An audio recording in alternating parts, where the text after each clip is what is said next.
ہے ہر نظر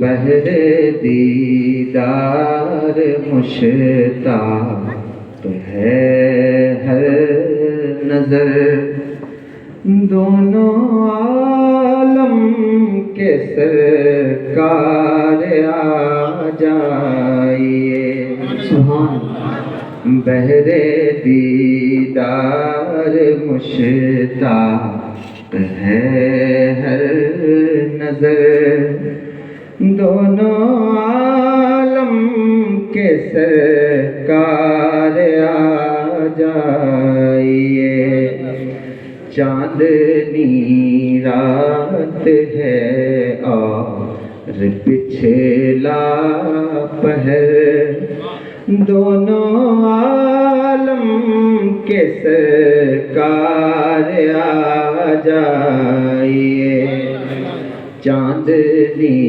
رات ہے اور پچھلا پہر دونوں عالم کے سرکار آ جائیے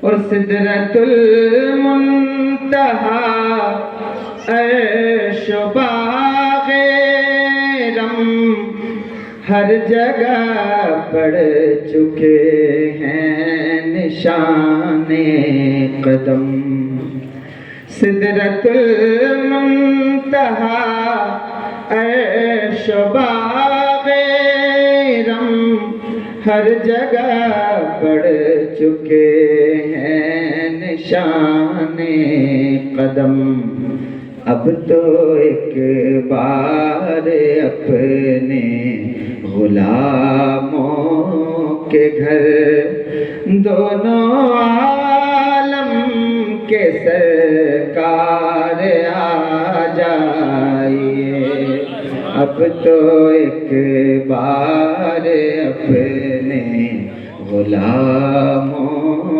کے گھر دونوں عالم کے سرکار آ جائیے اب تو ایک بار اپنے غلاموں کے گھر دونوں عالم کے سرکار آ جائیے اور سامنے جلوگر پیکرے نور ہو منکروں کا بھی سرکار شک دور ہو سامنے جلوگر پیکرے نور ہو منکروں کا بھی سرکار شک دور ہو کر کے تبدیل ایک دن لباس بشر دونوں عالم کے سرکار آ جائیے اب تو ایک بار اپنے غلاموں کے گھر دونوں عالم کے سرکار آ جائیے آخری شعر اچھا نہیں لگ رہا آپ لوگوں کو نہیں اچھا لگ رہا آخری شعر سنیے آخری وقت ہے ایک بیمار کا دل مچلنے لگا شوق دیدار کا آخری وقت ہے ایک بیمار کا دل مچلنے لگا شوق دیدار کا بجھ نہ جائے کہیں یہ چراغ سحر دونوں عالم کے سرکار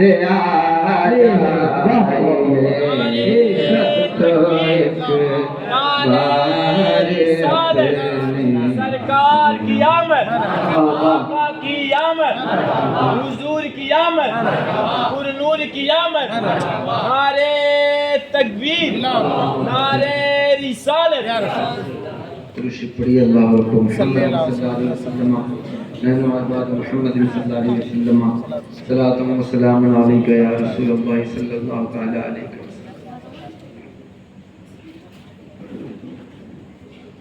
میں نے قرآن پاک کی دو بہت مشہور صورتوں کی تلاوت کی ہے. آپ میں سے اکثر لوگوں کو یہ سورہ مبارکہ یاد ہوگی.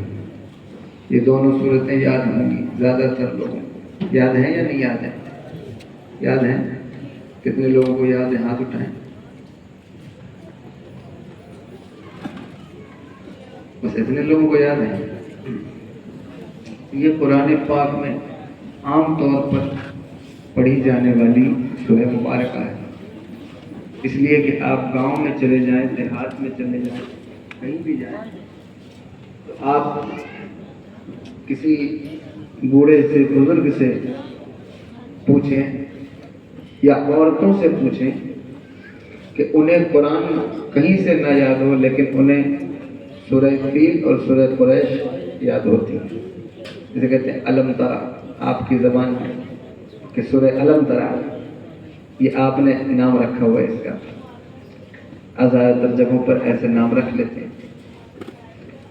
تو نماز میں پڑھی جانے والی زیادہ تر یہ سورہ، اور جہاں قرآن پاک تراویح میں نہیں سنایا جا سکتا، کوئی حافظ نہیں ہے یا وہ ہائر نہیں کر سکے، تو وہاں سورہ تراویح ہوتی ہے. سورہ تراویح میں زیادہ تر لوگ سورہ فیل سے لے کر سورہ ناس تک 2 مرتبہ ریپیٹ کرتے ہیں. تو ان کی سورہ تراویح مکمل ہے. صحیح بات ہے یا نہیں؟ جو تقریر سننا چاہتا ہے وہی بیٹھے. میں ایسا انسان ہوں، کبھی کبھی میں سوچتا ہوں کہ حالانکہ یہ اللہ کا کرم ہے کہ اس نے مجھے اس لائن میں لگا دیا ہے، ورنہ میں اتنی پیسفل گفتگو کرنے والا آدمی ہوں کہ میرے سامنے 4 لوگ بیٹھے ہیں لیکن ان کے چہرے پر ریل چلنی چاہیے کہ وہ میری بات کو سن رہے ہیں. ان کا ریسپانسو ایٹیٹیوڈ بالکل واضح ہونا چاہیے کہ ہاں وہ سن رہے ہیں، تو میں گفتگو کر پاتا ہوں. ورنہ جلسوں کے اندر ہم اپنی بات مسلط کر کے چلے جاتے ہیں. کوئی سن رہا ہے نہیں سن رہا ہے، اس سے ہم نے اپنی بات کر کے رخصت ہو گئے.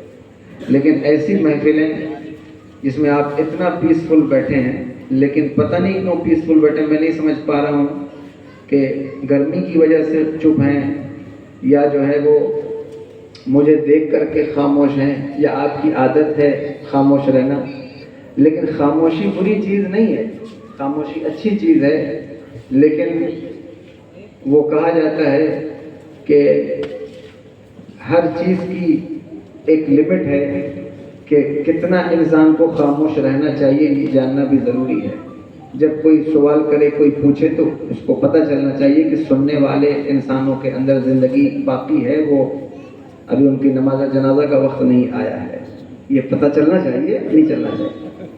تو بس یہ بات ہے کہ یہ صورتیں عام طور پر پڑھی جاتی ہیں، لیکن جو نماز پڑھتا ہے اس کو یہ سورہ یاد ہوتی. جو نماز پڑھتا ہی نہیں ہے، ساری زندگی کبھی نماز نہیں پڑھا، جمعہ میں بھی نماز نہیں پڑھا، ہاں عید اور بقرعید کی نماز پڑھتا ہے اور ایک نماز جنازہ پڑھتا ہے، لیکن وہ اس کو پڑھنا نہیں آتا، لیکن وہ کھڑا ہو کے پڑھتا ہے.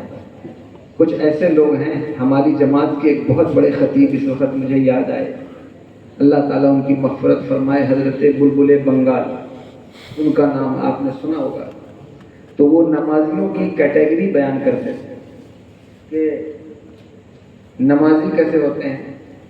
تو وہ کہتے 8 کے، کھاٹ کے، 360 کے، یہ نمازیوں کی کیٹیگری وہ بیان کرتے تھے. اور وہ لطیفے میں بڑی اچھی بات کر جاتے تھے. لوگ ان کی تقریر میں ہنستے تھے، مزہ لیتے تھے، لیکن وہ بات بہت قیمتی بعض اوقات کر جاتے تھے. کہ وہ کہتے تھے ایک نمازی ایسا ہے جو کہیں نماز نہیں پڑھتا، صرف رشتہ داری میں نماز پڑھتا ہے. جب وہ رشتہ داری میں جائے گا تو نماز پڑھے گا کہ لوگ جانے کہ ہاں اچھا آدمی ہے، نیک آدمی. جیسے کہ ساری زندگی کبھی نماز نہیں، لیکن جس وقت پروگرام میں آیا کہیں شاعر کی حیثیت سے، ثناخواں کی حیثیت سے، تو نماز کیوں نہیں پڑھتا لیکن پروگرام میں جاتا ہے نماز پڑھتا ہے، اس لیے نذرانہ اچھا رہے. یہ میں اپنی بات نہیں کہہ رہا ہوں، یہ ان کی بات کہہ رہا ہوں. میں کسی شاعر یا ثناخواں کی کوئی گستاخی نہیں کر رہا ہوں. آج کل شاعر اور ثناخوانوں کے خلاف کوئی بات کرنا یہ بڑی وبال جان کی بات ہے، اس کو آپ نہیں کر سکتے. اسلام کی بات تو بہت دور کی ہے. اللہ تعالیٰ رحم فرمائے. اب ہم جس دور سے گزر رہے ہیں اللہ ہم سب کو عقل سلیم دے، اتفاق و اتحاد دے. سارے شعراء کے لیے یہ بات نہیں کہہ رہا ہوں، لیکن کچھ ایسے بھی لوگ ہیں تو وہ کہا کرتے تھے اس طرح. وہ کہتے تھے ایک نمازی ایسا ہوتا ہے جو صرف جمعہ پڑھتا ہے، صرف جمعہ پڑھتا ہے اور کوئی نماز نہیں پڑھتا، صرف جمعہ کے دن جاتا ہے. اور وہ کہتا ہے حضرت میں نے ایک جمعہ پڑھا پھر دوسرا جمعہ پڑھا اور رمضان شریف کے اندر روزہ بھی نہیں رکھتا. ایک پہلا روزہ رکھتا ہے اور ایک آخری روزہ رکھتا ہے. مجھ سے پوچھا ایسا کیوں کرتا ہے؟ ان کی یاد مجھے آ رہی ہے اس لیے میں اس بات کو ریپیٹ کر رہا ہوں. کیوں نہیں یاد ہے؟ کیونکہ نماز نہیں پڑھتا. جو دن میں 5 مرتبہ نماز پڑھے، اگر آپ فجر کی رکعت کو کاؤنٹ کریں تو کتنی رکعت بن جاتی ہے؟ 4 رکعت نماز ہے. 4 رکعتوں میں برابر اس کو سورہ پڑھنی ہے. اگر انفرادی طور پر پڑھ رہا ہے سنتوں میں بھی سورہ پڑھے گا اور جو ہے وہ فرض میں بھی سورہ پڑھے گا تو 4 مرتبہ فجر میں پڑھے گا. ظہر میں اگر کوئی سنت نہ پڑھنے والا بھی ایسا بے ادب آدمی ہو تو بھی کم سے کم 2 سورتیں تو اسے ظہر میں ضرور پڑھنا ہے، 2 سورتیں عصر میں ضرور پڑھنا ہے. تو جو دن میں 5 مرتبہ نماز پڑھے گا اسے سورتیں کیسے یاد نہیں ہوں گی؟ تو جب کسی شخص کو ٹیسٹ کرنا ہو کہ یہ نمازی ہے یا نہیں ہے تو اس سے پوچھو کہ سورہ سناؤ. اگر اسے قرآن کی 2 سورتیں بھی یاد نہیں، سمجھ جاؤ یہ نماز ہی نہیں پڑھتا. اس لیے نماز پڑھے گا تو سورتیں یاد ہوں گی. اور کیسے بھول، اس کو ساری دنیا کے نام یاد ہیں لیکن سورتیں یاد نہیں. اس لیے کم سے کم یہ سورہ جو الم تری کیف سے لے کر سورہ ناس تک، اس کو تو آپ یاد کیجیے. یہ آپ کو یاد ہونا چاہیے، اس کو ضرور یاد کیجیے. چلیے آگے بڑھتے ہیں ورنہ اسی پر گفتگو ہوتی رہے گی. میں نے 2 سورتیں پڑھی. آپ ٹینشن میں آ گئے ہوں گے کہ اتنی لمبی سورت پڑھتی ہے، اب پتہ نہیں کتنی دیر گفتگو کریں گے، کیونکہ چھوٹی آیت پڑھی جاتی ہے اس پر 1.5 گھنٹہ خطاب ہوتا ہے. تو اتنی لمبی سورت پڑھتی ایک کے بعد ایک تو پتہ نہیں کتنی دیر گفتگو کریں گے. کچھ لوگ ٹینشن میں آ گئے ہوں گے. میں نے یہ 2 سورتیں اس لیے پڑھی ہیں کہ حضرت ابی بن کعب کے قرآن میں یہ دونوں سورتیں ایک ہی ہیں، الگ الگ نہیں ہیں. سمجھے بات کو؟ دونوں سورتیں ایک ہی ہیں، الگ الگ نہیں ہیں. ان کی دلیل، انہوں نے اس کے درمیان میں بسم اللہ نہیں لکھی. وہ کہتے ہیں دونوں سورتیں ایک ہیں. اس کی وجہ فرمایا کہ پورے قرآن میں یہ بہت انفارمیٹو بات ہے. اگر آپ اس کو توجہ سے سنیے جو بات میں کہہ رہا ہوں، آپ یہ مت سمجھیے کہ میں کوئی ٹائم پاس کر رہا ہوں. یہ الگ بات ہے میں تھکا ہوا ہوں یا پروگرام کرتے آیا ہوں، لیکن ایسا نہیں. اسٹیج پر بیٹھنے کے بعد ممبر کی ذمہ داری ہوتی ہے. میں جو بات کہہ رہا ہوں وہ بہت ذمہ داری سے کہہ رہا ہوں، بہت توجہ سے سنیے. انہوں نے کہا اس کی وجہ یہ ہے کہ پورے قرآن میں جو لوگ قرآن سے شغف رکھتے ہیں ان کی خاص توجہ چاہتا ہوں. یہ قرآن کی پیتھولوجی ہے، علم تشخیص ہے، توجہ کیجئے. پورے قرآن میں کسی بھی اگلی سورہ کا جار مجرور، یہ علمی بحث ہے، وہ پچھلی سورہ سے متعلق نہیں ہوتا. سمجھے؟ لیکن اس سورہ کا متعلق ہے. یہاں علماء بھی بیٹھے ہوں گے، وہ میری بات سمجھ گئے ہوں گے. لِإِيلَافِ قُرَيْشٍ کا جو لام ہے یہ متعلق ہے فَجَعَلَ کے ساتھ. کیا مطلب ہے؟ ترجمہ سنیے، بات سمجھ میں آئے گی. اللہ کہتا ہے فَجَعَلَهُمْ كَعَصْفٍ مَأْكُولٍ. ہم نے جو لوگ کعبے کو توڑنے آئے تھے، ہاتھی والے لوگ، ہم نے ان کو کر دیا ہے ایسا جیسے کہ چری ہوئی گھاس. کیسا کر دیا ہے؟ جیسے کہ چری ہوئی گھاس. فَجَعَلَهُمْ کاسف معقول کیوں کر دیا ہے؟ لإیلاف قریش، تاکہ قریش کی محبت لوگوں کے دلوں میں ڈال دے، اس لیے کر دیا ہے۔ یہ اس کا ترجمہ بنتا ہے۔ یہ کوئی عالم ہوگا، کوئی پڑھ کے آیا ہوگا صرف اور اساتذہ کا فیضان اس کے اوپر ہوا ہوگا تو وہ اس ترجمہ یہ کرے گا، ورنہ بڑے سے بڑا اسکالر ہو، پی ایچ ڈی ہو، ڈگری ہولڈر ہو، ایک ٹھوکر بھی نکال وہ نہیں سمجھ پائے گا اس ترجمے جو میں جو کر رہا ہوں۔ وہ اپنے بزرگوں کے فیضان سے یہ بات میں نے کی۔ مطلب کیا ہے؟ قرآن کہتا ہے الم ترى کیف، اے محبوب آپ نے نہیں دیکھا، فعل ربک، آپ کے رب نے کیا کیا، کس کے ساتھ؟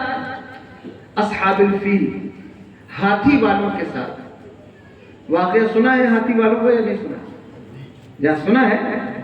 پھر سے سنیے، آپ کی اس میں سے جو پوائنٹ میں آپ کو بتانا چاہتا ہوں اس کی طرف توجہ کیجیے گا۔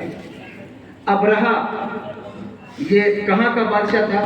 یہ ہسٹری ہے، تاریخ مصطفیٰ صلی اللہ علیہ وآلہ وسلم کے عنوان سے جب آپ کبھی کسی سے گفتگو کریں، کسی کے سامنے بیٹھیں، بڑے بڑے عیسائی، کرسچنز، یہودی اگر نعرہ لگانے والوں اور جھنڈا اٹھانے والوں سے پوچھ لیں کہ بتاؤ تمہارے نبی جس سال میں پیدا ہوئے اس سال کا نام کیا ہے، اور تم نام نہ بتا سکو تو بتاؤ یہ پوری امت کی انسلٹ ہے یا نہیں ہے؟ بتاؤ ہے یا نہیں ہے؟ آپ بڑی بڑی ہورڈنگ لگانے، بڑے بڑے جلسہ کا آپ مبارکباد کے قابل میں مذاق نہیں اڑاتا، لیکن یہ سارا کچھ کرنے کے بعد بھی اگر کسی میڈیا والے نے، کسی چینل والے نے آپ کے سامنے کیمرہ لگا کر پوچھا کہ بتاؤ تم اپنے نبی کا میلاد منا رہے ہو تو تمہارے نبی کی یوم پیدائش کا دن کون سا ہے، ان کا سال کون سا ہے، اس سال کا نام کون سا ہے، اس سال دنیا میں کون کون سے واقعات نمودار ہوئے، اور اگر تم جواب نہ دے سکے تو بتاؤ پوری امت کا سر جھکے گا یا نہیں جھکے گا؟ اس لیے تمہیں چاہیے کہ نعرہ بھی لگاؤ، پوسٹر بھی لگاؤ، ہورڈنگ بھی لگاؤ، جلسے بھی کرو، پیسے بھی لٹاؤ، لیکن تاریخ مصطفیٰ صلی اللہ علیہ وسلم پر توجہ بھی دو، تاکہ تمہیں پتہ تو چلے کہ حضور جس سن میں پیدا ہوئے، حضور جس سال میں تشریف لائے، حضور جس ماحول میں تشریف لائے، حضور جس وقت تشریف لائے، اس وقت بہار تھی یا خزاں تھی؟ حضور جب تشریف لائے اس وقت ماحول کیا تھا، اس وقت انوائرمنٹ کیا تھا، اس وقت کا جائزہ کیسے لیا جائے گا؟ یہ ساری نالج آپ کو ہونی چاہیے۔ اس لیے میں آپ کو یہ بات بتانا چاہتا ہوں کہ جس سال حضور تشریف لائے اس سال کا نام ہے عام الفیل۔ کیا نام ہے؟ عام الفیل، ہاتھی والا سال۔ یہ نام مشہور ہے، لیکن ایک نام اور ہے، بتا دوں؟ عرب والوں نے وہ نام رکھا۔ وہ نام کیا ہے؟ انہوں نے کہا سنۃ الفرح والابتہاج، یہ خوشیوں اور چاؤں کا، مزے کا سال ہے۔ یہ کس نے نام رکھا؟ عرب کے لوگوں نے۔ ان سے پوچھا وجہ، یہ نام کیوں رکھا؟ کا نام اس لیے رکھا کہ ہمارے آباء و اجداد سے لے کے اب تک ہم نے کسی سال میں اتنا پھل باغوں میں نہیں دیکھا ہے، اتنا غلہ کھیتوں میں نہیں دیکھا ہے، جانوروں کو اتنا تندرست ہوتے نہیں دیکھا، جانوروں کو اتنا تازہ اور ان کے تھنوں میں اتنا دودھ نہیں دیکھا، ہم نے کبھی اتنی بہار نہیں دیکھی۔ اس سال میں جتنی بہار آئی ہے، اس سال میں جتنی خوشیاں آئی ہیں، اتنی خوشیاں کہ اللہ تبارک و تعالیٰ نے ہر گھر میں بیٹے ہی پیدا فرمائے، بیٹے ہی پیدا ہوئے ان کی خوشی کے لیے، کہ وہ بیٹیوں سے آر سمجھتے تھے، انہیں کوفت ہوتا تھا، تو اللہ نے کہا میرے محبوب کی پیدائش کا سال ہے تو سب کے گھر میں بیٹے پیدا ہوں، اور بیٹے پیدا ہوئے، سمجھے؟ اس سال کا نام ہے عام الفیل، ہاتھی والا سال۔ حضور کی پیدائش سے 40 دن یا 50 دن یا 55 دن جتنی روایتیں ہیں، جس میں سے جو آپ کو ذوق آپ کا پڑے آپ اس کو قبول کر لیں، ورنہ سوشل میڈیا والے پلیٹ فارم پر بیٹھ کر لوگ سارا ربیع الاول اسی ڈسکشن میں نکال دیتے ہیں، 40 دن پہلے ہوا، 50 دن پہلے ہوا، یہ فلاں نے غلط بیان کر دیا، فلاں کے پاس دلیل نہیں ہے۔ یہ بات نہیں، آپ کو جو آپ کا ذوق آئے، آپ میرے پاس وہ بھی روایت موجود ہے دہلوی کی کہ جس میں انہوں نے لکھا کہ جس دن یہ واقعہ ہوگا اسی دن حضور کی پیدائش ہوئی، اسی دن حضور تشریف لائے۔ اللہ اکبر۔ ابرہہ بادشاہ ہے کہاں کا؟ یمن کا، اور یہ وائسرائے ہے افریقہ کا، حبشہ نجاشی کا۔ افریقہ میں جو نجاشی بادشاہ ہے اس کی طرف سے حاکم ہے، یعنی کہ اس کا ایک اسٹیٹ ہے یمن، آپ ایسا تصور کر لیں، ٹھیک ہے؟ سمجھ میں آ رہی ہے بات یا نہیں سمجھ میں؟ وہاں کا حاکم ہے، اس نے دیکھا کہ لوگ خانہ کعبہ کو بڑا پروٹوکول دیتے ہیں، بڑی عزت دیتے ہیں، اور پوری دنیا سے لوگ گھوم گھوم کے خانہ کعبہ میں جمع ہوتے ہیں۔ اس کو پریشانی شروع ہو گئی، وہ عیسائی تھا، اس نے کہا کیا بات ہے کہ ساری دنیا کے لوگ یہ کعبے کی طرف کیوں آتے ہیں اور اس کے ارد گرد چکر کیوں لگاتے ہیں، اس کو اتنی عزت کیوں ملی؟ اس کے دل میں حسد پیدا ہوئی، جلن شروع ہو گئی، جلنے لگا، اور حسد کا علاج کوئی نہیں، جلن کا علاج کوئی نہیں، اور وہ بھی جلن اس چیز سے کی جو اللہ کی طرف سے مختص ہے۔ جلن کسی سے بھی کی جائے، حسد کسی سے بھی کی جائے، وہ انسان کو برباد کر کے رکھ دیتی ہے، خواہ وہ جلن پڑوسی سے ہو، خواہ وہ جلن بزنس پارٹنر سے ہو، خواہ وہ جلن محلے والے سے ہو، شہر والے سے ہو، یا مسجد کے امام سے ہو، اللہ نہ کرے کسی عالم سے ہو، اور اللہ نہ کرے کہ اللہ کے ولی سے ہو۔ یہ جو حسد ہے یہ برباد کر کے رکھ دیتا ہے۔ میرا عنوان دوسرا ہے، ورنہ میں آپ کو یہ بات ثابت کر دوں کہ جتنے لوگ اس وقت یہ جو جن کو انزائٹی کی پرابلم ہے، جن کے شوگر، بی پی اور یہ جو کارڈیو اریسٹ کا معاملہ دن بدن ہمارے سامنے بڑھتا چلا جا رہا ہے، میں کسی کی بیماری کا مذاق نہیں اڑاتا اور میں کسی پہ شک نہیں کرتا، لیکن اس میں 50% چیزیں ایسی ہیں جو انسان کو حسد اور جلن کی بنیاد پر پیدا ہو رہی ہے۔ توجہ ہے آپ کی یا نہیں؟ آپ کو کیا لگ رہا ہے کہ میں ایسی یوں ہی بات کر رہا ہوں یا کوئی اہم بات کر رہا ہوں؟ سمجھ میں آ رہی ہے بات؟ یعنی کہ 50% معاملات میں آپ دیکھیں گے کہ جلن، دوسروں سے حسد، دوسروں کی دولت کا برداشت نہ کر پانا، دوسروں کی ترقیوں پر پریشان ہو جانا، یہ انسان کی فزیکل ڈیزیز بیماریوں کے کارن ہیں۔ اگر لوگ دوسروں سے جلنا چھوڑ دیں، دوسروں سے حسد کرنا، آپ کہیں گے حضرت آپ ہماری محفل میں آ کر ہم پر الزام لگا رہے ہیں، میں آپ پر الزام نہیں لگا رہا ہوں، لیکن یہ ایک حقیقی بات ہے کہ انسان کے دل میں اگر حسد پیدا ہوگا، جلن پیدا ہوگا، تو اس کا نتیجہ روحانی بیماری بھی شکل لے گی اور جسمانی بیماری کی شکل میں بھی ظاہر ہوگا۔ اس لیے جلن سے بچو، حسد سے بچو۔ اللہ نے کسی کو عزت دی ہے، اللہ نے کسی کو عروج دیا ہے، اللہ نے کسی کو خوبصورتی دی ہے، اللہ نے کسی کو جو ہے وہ کامیاب کیا ہے، تو ڈرتے کیوں ہو، جلتے کیوں ہو، حسد کیوں کرتے ہو؟ اللہ کے خزانے میں کوئی کمی نہیں ہے۔ جلنے کے بجائے 2 رکعت نماز کی نیت کر کے دامن اللہ کے سامنے پھیلا کے کہو، اے میرے مالک جو پڑوسی کو دیا ہے مجھے بھی عطا کر دے، خدا کی قسم اللہ تمہیں اس سے زیادہ عطا فرمائے۔ نعرہ تکبیر، نعرہ رسالت، جشن عید میلاد النبی حضور سید عادل میاں صاحب قبلہ۔ لیکن حسد یہ برباد کر کے چھوڑے گا انسان، نیکیوں کو کھا جاتا ہے، انسان کے جو ہے وہ اس کی صحت کو خراب کر دیتا ہے، اس کے توازن عقلی کو خراب کرتا ہے۔ آپ دیکھتے ہیں کہ کتنے معاملات ہیں اس وقت ہمارے ہاں، جتنے نیورولوجسٹ ہیں ان کے بازار گرم ہیں۔ کیوں؟ کیونکہ مائنڈ کا معاملہ آپ دیکھیں گے کثرت کے ساتھ، جس طرح دل کا معاملہ آ رہا ہے سامنے، دل کی بیماری کا، اسی طرح دماغ کی بیماری کا معاملہ بھی کثرت سے آپ کی اور ہماری آنکھوں کے سامنے ہے۔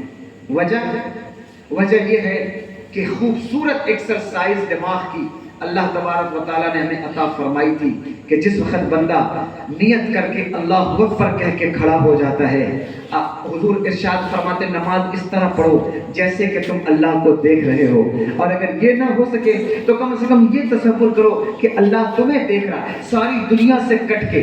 آپ ہاتھ کی ایکسرسائز نوجوان کر رہے ہیں، باڈی کی ایکسرسائز کر رہے ہیں، جسم کی ایکسرسائز کر رہے ہیں، لیکن بتا اگر دماغ ہی باڈی کو سگنل نہ دے تو کھانا کھا نہیں سکوگے. اگر دماغ باڈی کو سگنل نہ دے تو اللہ اکبر کبیرہ جو کھاتے ہو اسے پچا نہیں سکوگے. دماغ کی ایکسرسائز کتنی ضروری ہے. ہو سکتا ہے کوئی کہے کہ آپ نماز کو ایکسرسائز سے تعبیر کر رہے ہیں. میں کہوں گا کہ بلا شبہ نماز کو میں ایکسرسائز سے تعبیر تو نہیں کر رہا ہوں, لیکن نماز کی برکات یہ ہیں کہ جو نماز پورے کنسنٹریشن کے ساتھ پڑھتا ہے, نماز جو پوری توجہ کے ساتھ پڑھتا ہے, اللہ اکبر کبیرہ, اس کا دماغ صحت مند رہتا ہے, اس کا دل صحت مند رہتا ہے, اس کی باڈی صحت مند رہتی ہے. آپ نماز توجہ, اور جو نماز پڑھتے بھی ہیں وہ بھی اس کنڈیشن میں نماز پڑھتے ہیں کہ اللہ خیر فرمائے. جس وقت وہ کوئی دوسرا کام کریں گے تو انہیں کوئی کمپیوٹر چلا رہا ہے, گیم کھیل رہا ہے, اس وقت وہ دوسری چیزوں کے بارے میں نہیں سوچتا. کوئی دوستوں سے بات کر رہا ہے, اس وقت وہ دوسری چیزوں کے بارے میں نہیں سوچتا. ڈرائیونگ کرتے ہوئے دوسری چیزوں کے بارے میں نہیں سوچتا. اللہ اکبر. لیکن نماز ایسی چیز ہے, نماز پڑھتے ہوئے دنیا بھر کے بارے میں نماز کے اندر سوچنا ہے کہ جیسے ہی نیت باندھ کے کھڑا ہو گیا اس کے بعد ساری دنیا کے خیالات اس کے ذہن پر چلنے لگے کہ اب نکل کر جانا ہے, پھر جا کر کے جو ہے وہ پان لگوانا ہے, اس کے بعد پان کھانا ہے, پھر جو ہے فلاں کے دروازے کے سامنے تھوکنا ہے, پھر جو ہے وہ گھر جانا ہے, پھر یہ کرنا ہے, وہ کرنا ہے. یہ سارے خیالات نماز میں چل رہے ہیں. یہ کیوں چل رہا ہے, کیوں چل رہا ہے؟ اس کی وجہ یہ ہے کہ اللہ اکبر کبیرہ, شیطان تمہارے دل میں, دماغ میں وسوسہ ڈال رہا ہے. کیونکہ قرآن کہتا ہے اللہ اکبر کبیرہ کہ اس کی عادت ہے وسوسہ ڈالنا. قرآن نے نہیں کہا قل اعوذ برب الناس ملک الناس الہ الناس من شر الوسواس الخناس الذی یوسوس فی صدور الناس. یہ کیا ہے؟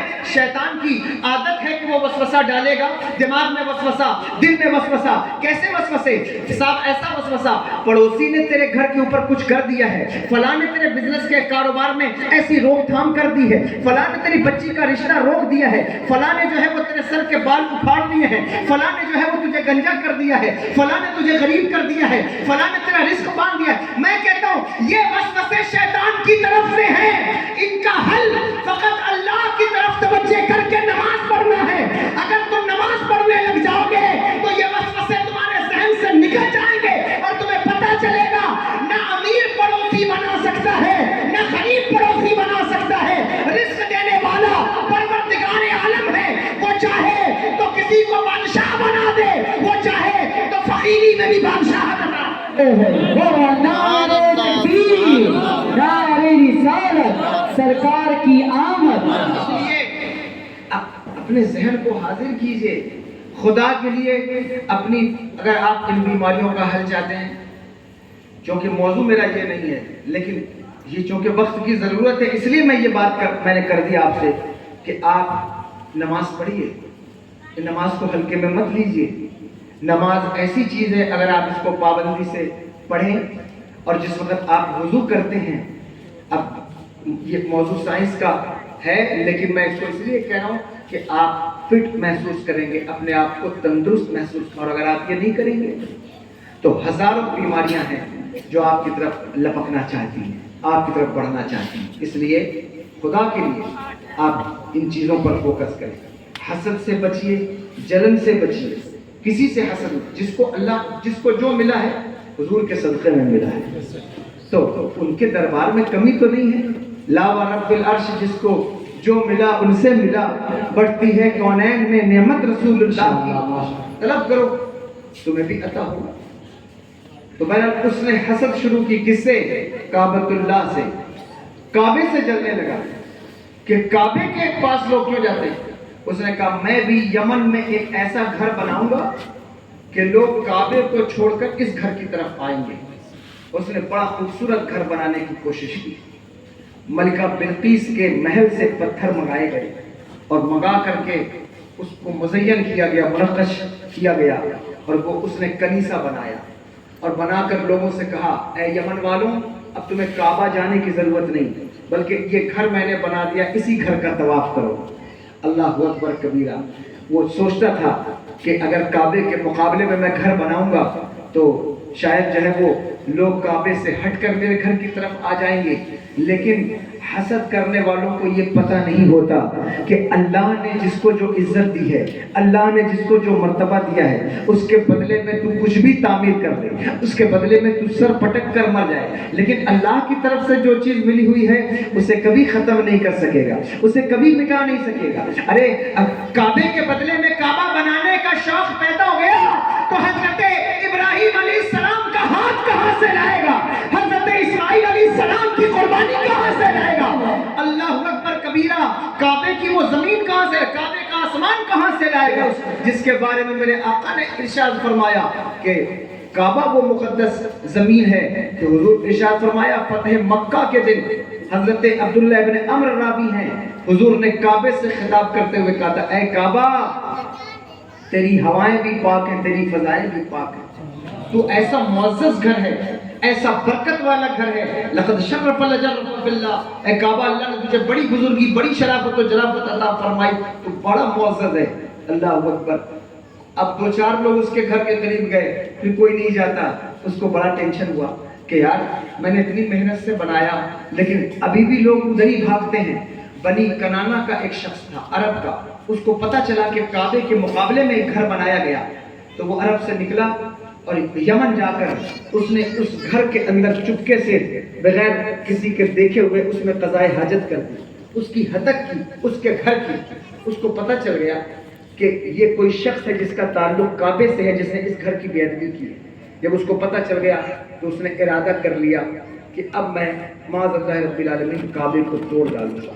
ارادہ کر کے یمن سے چلا تو ہاتھیوں کا لشکر اس کے ساتھ تھا، اور میں تعداد کی طرف نہیں لے جاتا، نہ اس میں آپ کو الجھاتا ہوں، ہاتھی بھی اس کے ساتھ تھے، گھوڑے بھی اس کے ساتھ تھے۔ وہ پورا لشکر کدھر چلا؟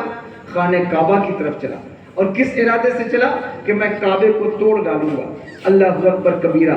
جب وہ مکہ المکرمہ شریف کے قریب آیا تو مکے کی چارہ گاہوں پر قبضہ کرنا شروع کیا۔ جب چارہ گاہوں پر قبضہ کرنا شروع کیا تو حضور کے دادا حضرت عبد المطلب رضی اللہ تعالی عنہ کے 200 اونٹ ان چارہ گاہوں میں موجود تھے، اس نے ان کو قید کر لیا، پکڑ لیا۔ حضور کے دادا حضرت عبد المطلب رضی اللہ تعالیٰ عنہ، اللہ تبارک و تعالیٰ نے انہیں وہ بزرگی عطا فرمائی تھی، وہ خوبصورتی اور وہ قد اور قامت عطا فرمایا تھا، وہ سردار مکہ تھے، اور اللہ اکبر قریش کے سردار تھے۔ ان کی کنڈیشن یہ تھی کہ وہ جس وقت کسی قوم کی طرف جاتے تو جو وہ فیصلہ کرتے قوم اس فیصلے کو ماننے پر مجبور ہو جاتی۔ یہ جب ربیع الاول شریف آتا ہے تو ہمارے یہاں المیہ ہے کہ حضور کے دادا کا ایمان، حضور کے والد کا ایمان، حضور کی والدہ کا ایمان ڈسکس ہوتا ہے، اور ڈسکشن کون کرتا ہے؟ جس نے مدرسے کا منہ نہیں دیکھا، جو ساری زندگی انجینئرنگ پڑھتا رہا ہے، وہ جو ہے وہ بیٹھ کر سوشل میڈیا پر حضور کے ماں باپ کا ایمان ڈسکس کرتا ہے کہ معاذ اللہ رب العالمین وہ مومن نہیں تھے، وہ کافر تھے۔ آپ سوچئے کیا یہ حیرانی کی بات نہیں ہے؟ کیا یہ پریشانی کی بات نہیں؟ ساری زندگی جو ہے وہ حضور کا کلمہ پڑھتے گزر گئی، اور تم کہتے ہو حضور کے والد مومن نہیں، حضور کی والدہ مومنہ نہیں، حضور کے دادا کے ایمان پر گفتگو کرتے۔ میرے آقا نے ارشاد فرمایا میں پاک پشتوں سے پاک رحموں میں منتقل ہوتا آیا ہوں۔ میرے آباء و اجداد میں، سن رہے ہیں آپ بات کو یا نہیں توجہ سے؟ میرے آباء و اجداد میں، میری اصل میں، میرے نسب میں کوئی ایسا شخص نہیں جو بددین ہو، کوئی ایسا شخص نہیں جو بے دین ہو، کوئی ایسا شخص نہیں جو گمراہ ہو۔ اسی حدیث کو بنیاد بنا کر علماء نے گفتگو کرتے ہوئے کہا ہے کہ حضرت ابراہیم علیہ السلام کے والد کا نام آزر نہیں ہو سکتا، اس لیے کہ آزر جو ہے وہ بت پرست کا نام ہے، اور حضور نے ارشاد فرمایا کہ میرے نسب میں، میری اصل میں کوئی بددین نہیں ہے، کوئی گمراہ نہیں ہے، تو پھر آزر کے بارے میں اللہ اکبر یہ کہا گیا نہیں وہ حضرت ابراہیم کے والد کا نام نہیں، ان کے والد کا نام حضرت طارق ہے جو موحد تھے، ایمان والے تھے۔ تو یہ بات قابل غور ہے کہ حضور نے خود ارشاد فرمایا میں پاک پشتوں سے پاک رحموں میں منتقل ہوتا آیا ہوں، میرے آباء و اجداد میں کوئی بددین نہیں، کوئی گمراہ نہیں، کوئی بے دین نہیں ہے۔ اللہ اکبر کبیرہ۔ تو پھر کس منہ سے ڈسکس کرتے ہو کہ حضور کے والد کا ایمان قابل قبول نہیں، حضور کے دادا کا ایمان قابل قبول؟ یہ کس بنیاد پر یہ باتیں کی جاتی ہیں؟ آپ کو میں بتاؤں، میں اکثر بولتا ہوں اپنی گفتگو میں، ربیع الاول شریف کے علاوہ بھی بولتا ہوں کہ یہ اس جماعت کا کہنا ہے کہ حضور کی ماں کافرہ ہے جو کہتی ہے کہ کافر کو بھی کافر نہ کہو۔ ان کا عقیدہ ہے کافر کو بھی کافر نہ کہو۔ تو میں پوچھتا ہوں، اگر کافر کو بھی کافر نہ کہنے کی عادت ہے تمہاری تو حضور کی ماں اور حضور کے والد کو کافر کہنے کی کیا ضرورت پڑ گئی ہے؟ اگر یہ حسد نہیں ہے تو پھر اور کیا ہے؟ اگر یہ بغض نہیں ہے تو پھر اور کیا ہے؟ سنو، اگر کوئی کعبۃ اللہ سے حسد کرے تو اللہ اسے بھی برباد کرتا ہے، اگر کوئی رسول اللہ سے حسد کرے تو پھر سوچو اس کے انجام کا عالم کیا ہوگا، اس کی بربادی کا عالم کیا ہوگا، اس کی تباہی کا عالم کیا ہوگا۔ اس لیے حضور کے دادا کا ذکر کر رہا ہوں جن کو اللہ نے وہ عزت وہ مقام عطا فرمایا، بلکہ ان کے ایمان کی بات آئی، میں عرض کروں، انہوں نے خانہ کعبہ کے سامنے کھڑے ہو کر قسم کھائی کی کہ اے میرے مالک، اگر تو مجھے اولاد نرینہ دے گا تو میں اپنے بیٹوں میں سے ایک بیٹے کو تیری راہ میں قربان کروں۔ یہ کس نے کہا؟ حضور کے دادا حضرت عبد المطلب نے کہا تھا، اے میرے مالک، اگر تو مجھے اولاد نرینہ دے گا میں اپنے بیٹوں میں سے ایک بیٹے کو تیری بارگاہ میں قربان کروں گا۔ حضرت مریم سلام اللہ علیہا کی ماں پر لاکھوں سلام ہو، جنہوں نے کہا تھا کہ اے میرے اللہ، اگر تو مجھے بیٹا دے تو میں تیرے گھر کے لیے اپنے بیٹے کو وقف کر دوں گی، لیکن حضور کے دادا نے فرمایا کہ میں وقف نہیں کروں گا، بلکہ اگر تو مجھے اولاد نرینہ دے میں تیری راہ میں اپنے ایک بیٹے کو قربان کر دوں گا۔ اللہ نے 10 بیٹے عطا فرمائے۔ کتنے؟ 10 بیٹے عطا فرمائے، 10 بیٹے، ان میں ایک بیٹے کا نام حضرت عبداللہ ہے، اور اتنے خوبصورت، اتنے حسین و جمیل، اللہ اکبر کبیرہ، کہ روایات میں آتا ہے کہ جس سوکھے ہوئے درخت کے نیچے سے حضرت عبداللہ نکل جاتے تھے، میرے آقا کے والد گزر جاتے تھے، وہ درخت سرسبز و شاداب ہو جاتا تھا۔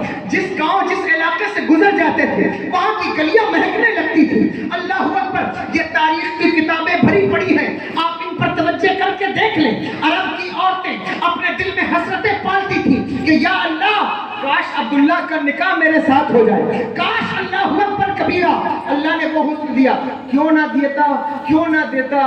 ان کے نور کی خیرات جس کو ملی ہے وہ اتنا حسین ہو گیا ہے، تو پھر وہ نور سراپا جس کے والد کی پیشانی میں جگمگا رہا تھا، اس کے حسن کا عالم کیا ہوگا، اس کی خوبصورتی کا عالم کیا ہوگا، اس کی چمک، اس کی دمک کا عالم کیا ہوگا۔ ایسے حسین نوجوان ہیں حضرت عبداللہ رضی اللہ عنہ، وہ حضور کے والد گرامی ہیں۔ جب حضرت عبد المطلب نے اپنے 10 بیٹوں کو کھڑا کر دیا، اے میرے بیٹوں، میں نے اللہ سے وعدہ کیا ہے کہ میں اپنے ایک بیٹے کو رب کی بارگاہ میں قربان کروں گا، تو 10 بیٹوں نے گردن جھکا لی۔ اے میرے والد، اگر آپ کا یہی ارادہ ہے آپ جس کو چاہیں جب چاہیں قربان کر دیں۔ فرمایا نہیں، میں یوں قربان نہیں کروں گا، بلکہ قرعہ ڈالوں گا، پرچی ڈالوں گا سب کے نام کی، جس کا نام نکلے گا اس بیٹے کو اللہ کی بارگاہ میں قربان کروں گا۔ توجہ ہے آپ؟ اس بیٹے کو قربان کروں گا۔ سارے بیٹوں کی پرچی ڈالی، اللہ اکبر، لیکن نام میرے آقا سرور دو عالم صلی اللہ تعالیٰ علیہ وسلم کے والد گرامی کا نکلا، حضرت عبداللہ کا نکلا۔ جب نام نکلا تو حضرت عبداللہ کو لے کر قربان گاہ کی طرف چلے۔ عرب کے سرداروں میں، عرب کے لوگوں میں ایک شور مچ گیا کہ سردار مکہ حضرت عبد المطلب نے اپنے ایک بیٹے کو رب کی بارگاہ میں قربان کرنے کا ارادہ کر لیا ہے۔ وہ قربان گاہ کی طرف جاتے ہیں، اللہ اکبر، عرب کے بڑے بڑے سردار دوڑے دوڑے حضرت عبد المطلب کی بارگاہ میں حاضر ہو گئے، کہنے لگے اے جناب عبد المطلب، اے سردار مکہ، یہ رسم تو نہ ڈالو، یہ پرمپرا تو نہ ڈالو، یہ چیز تو نہ شروع کرو، ورنہ آگے والوں کے لیے بڑی مشکل بن جائے گی۔ اللہ اکبر کبیرہ، یہ تمہارا دل ہے، تمہارا کلیجہ ہے، تم اپنے بیٹے کو